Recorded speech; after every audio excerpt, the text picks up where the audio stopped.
मधु boutique JM में आपका बहुत बहुत स्वागत है। देखो अभी आपको एक ये मैं बाजू की कैप हाइट में बहुत कंफ्यूज होते हो, लेकिन बिल्कुल सिंपल और आसान तरीका है कि आपकी कैप हाइट कैसे निकालते हो।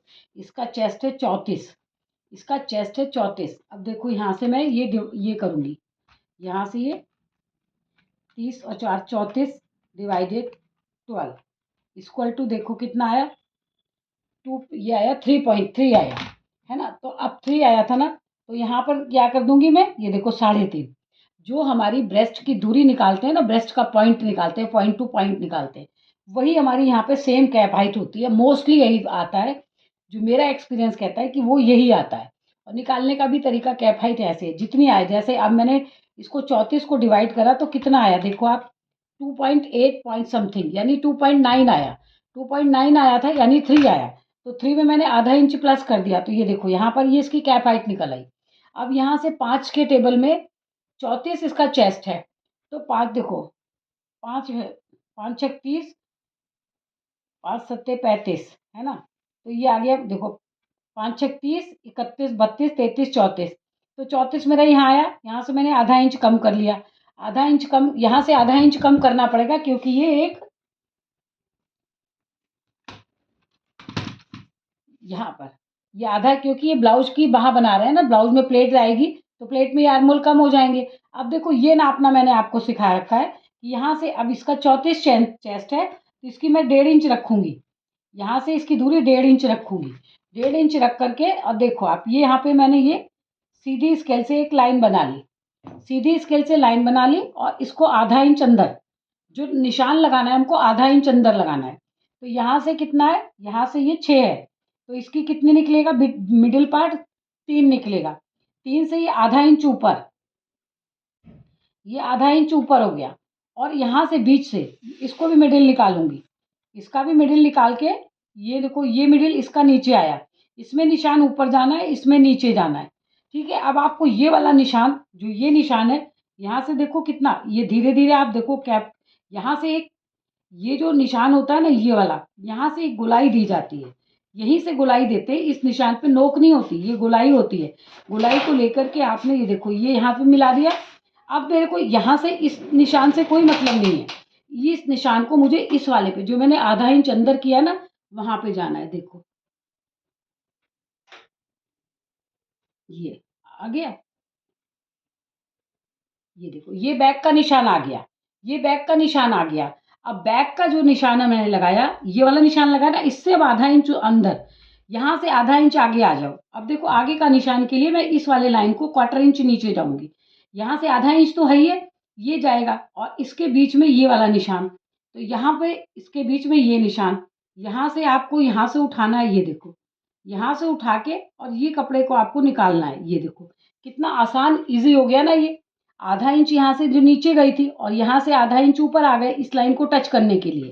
तो ये लाइन यहाँ से टच करके, अगर आपको बार बार, आप बोलते हैं ना कि बाजू की कटिंग आसान तरीके से बताइए, बहुत आसान तरीके से आपको ये मैं बाजू की कटिंग बताती हूँ।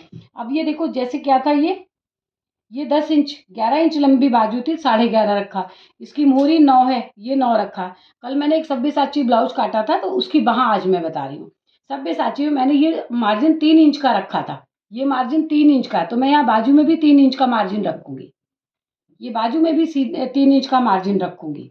अब यहाँ से मैंने आपको बताया ना कि बस आधा इंच यहाँ से आप लगा लो बीच का, और इसको अपना यहाँ से जो गोल यहाँ बनाया था, यहाँ से गोल चौक चलाओ, यहाँ से गोल, ये इस कॉर्नर को खत्म कर दो, इस कॉर्नर को गोल चौक बना के आपने आधा इंच अंदर जो गए थे वहां मिला दिया।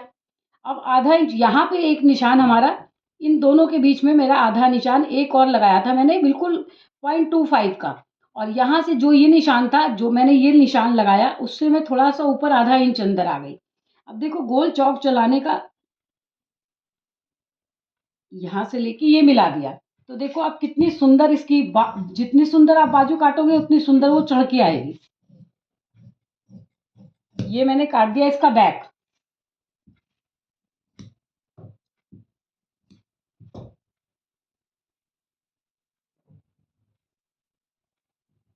ये इसका बैक काट दिया। अब देखो इसका फ्रंट, जो ये हाइट निकाली थी, इसके बीच में कैंची रखूंगी मैं, देखो ये यहाँ, यहाँ रखा और यहाँ से ये मैंने आगे का फ्रंट फ्रंट पोर्शन काट दिया। अगर आपको समझ में आ गई हो तो आप कमेंट्स ज़रूर किया कीजिए कि किस जगह आपको निशान नहीं दिखे और किस जगह आपको समझ में नहीं आया। अब यहाँ से देखो, यहाँ से अगर आपको लगता है कि यहाँ से कहीं से कोना निकल रहा है तो ये ऐसे कर लो। और घटाने बढ़ाने का भी आपको बताया था मैंने। अगर आपके आर्मोल, अब इसके आर्मोल नापूंगी। देखो, आप कहते हो आर्मोल नाप के नहीं दिखाते।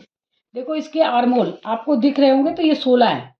देखो ये इसकी बाजू है 11, इसकी मोहरी है 9 और ये 16। तो अब मैं इसको यहाँ से नापूंगी क्योंकि अभी तो प्लेट में भी जाएगा ना ये। तो अभी यहाँ से देखो, ये पीछे का नाप रही हूँ जहाँ से चढ़ेगी बाजू। तो ये कितना आया, 7.25। देखो ये 7.25 आया। 7.25 को दोबारा से यहाँ रखूंगी और फिर से यहाँ से मार्जिन दूंगी।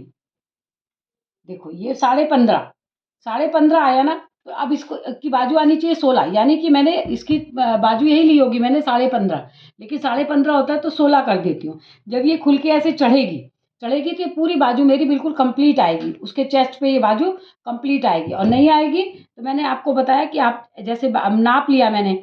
नापने के बाद मुझे लगा इसके आर्मोल थोड़े से और बड़े कर दूँ, तो यहाँ से ये बड़े कर दो और यहाँ से ये कर दो। देखो मैं इसी में बड़े करके आपको दिखाती हूँ। ये थोड़ा सा आप ये भी करेक्शन कर सकते हो। देखो इसको मैंने बड़ा कर लिया, ये 15.5 था ना, अब ये 16 आएगा पूरा। देखो ये बाजू काट के मैंने इसको यहाँ से फिर कर लिया। फिर नापती हूँ। देखो आपके आपके सामने इसको मैंने बढ़ाया है। अब ये कितना आ गया, 8। पहले आ रहा था 7.25, अब ये 8 आ गया। अब यहाँ से बाजू चढ़ेगी तो देखो ये पूरे यहाँ पे आ गई 15.25, पूरी बाजू आ गई। जितनी बाजू मुझे चाहिए यहाँ कैप हाइट के हिसाब से पूरी आ गई। इस तरह से आप अगर ये बड़ी कट छोटी कट गई हो तो यहाँ से पहले ही अपनी बाजू को देख के बड़ा कर लो। अगर आपका कारीगर अच्छा है, आप सिलने वाला अच्छा है, तो सिलते समय बाजू चढ़ा के वो अपने आप से कटिंग करके इसको सही कर लेता है। और अगर यहाँ से आर्मोल बड़े हो गए हों, बड़े आर्मोल को छोटा करने का तरीका है कि यहाँ से आप नीचे से अभी बाजू को मत काटो। जैसे ये बड़ी है ना, अभी ये आप नीचे से मत काटो। अगर मान लो यही बाजू, यही आर्मोल मेरे बड़े कट गए होते और उन्हें मुझे छोटा करना पड़ता, तो मैं यहाँ से बाह को पहले छोटा करती, ये यहाँ से छोटा करती और अपने निशान दोबारा से यहाँ पे लगाती। दोबारा से लगा करके इसको छोटा कर लेती। पूरी कोशिश करिए आपकी यहाँ पे आर्मोल आप जरूर नाप लीजिए, क्योंकि ब्लाउज में तो हमने लूजिंग दी हुई होती है ना। अगर मैं इसकी लूजिंग नहीं दी होती तो इसके आर्मोल कितने 15 से भी कम आते। 32 चेस्ट के आर्मोल हमेशा 15 आएंगे। तो ये देखो यहाँ पर अब मैंने लूजिंग दिया तो इसके आर्मोल पूरे 16 आने चाहिए। जिसके भी 16 से बहुत कम आते हैं उसका चेस्ट होगा 28 या 34। तो आप गाइस जरूर ध्यान रखिएगा। बाजू की वीडियो मैं बहुत बार बनाती हूँ, क्योंकि बाजू जब अच्छी फिटिंग आती है तो ब्लाउज की फिटिंग भी अच्छी आती है। तो आप इस बात का जरूर ध्यान रखिएगा। आप कमेंट्स ज़रूर किया कीजिए। कमेंट से क्या होता है, मैं भी करेक्शन कर लूँगी। आप कमेंट्स करेंगे कि आपको निशान नहीं दिखते, आपको कटिंग समझ में नहीं आती, आपको कैप हाइट बताने का तरीका मेरा सही नहीं आया या लूजिंग देने का तरीका सही नहीं आया, तो मैं बार बार उसी चीज़ पे वीडियो बनाऊँगी। मैं चाहती हूँ आप बिल्कुल परफेक्ट हो जाइए। जो भी मेरी वीडियो देख के सीखता हो तो प्लीज़ एक वीडियो तो आप मेरे साथ शेयर करो ना।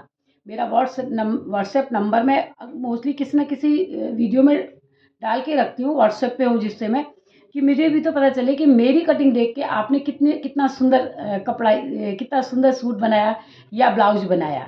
तो इस तरह से आपको देखो ऑफ सोल्जर कितनी तरह के ब्लाउज काटना सिखा चुकी। अब किसी दिन प्रिंसेस कुर्ती सिखाऊंगी या आपको ब्लेजर कोट, जैसे हम लोग कोट पहनते हैं ना। देखो अब ये भी क्या है, इसको भी काटना बहुत आसान है, कोई मुश्किल नहीं है। वूलन कपड़े बिने बिनाए आजकल मशीनों से मिलते, लाइए और खुद बनाइए।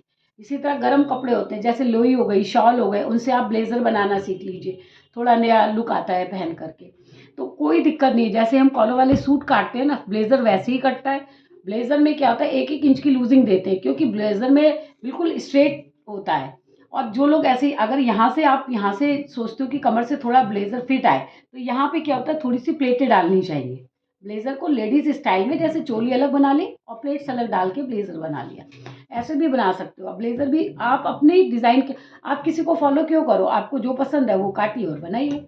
तो ठीक है, ओके गाइस, बाय बाय। आप कमेंट्स जरूर करिए, आपके कमेंट्स का मुझे इंतज़ार रहेगा। Thank you guys.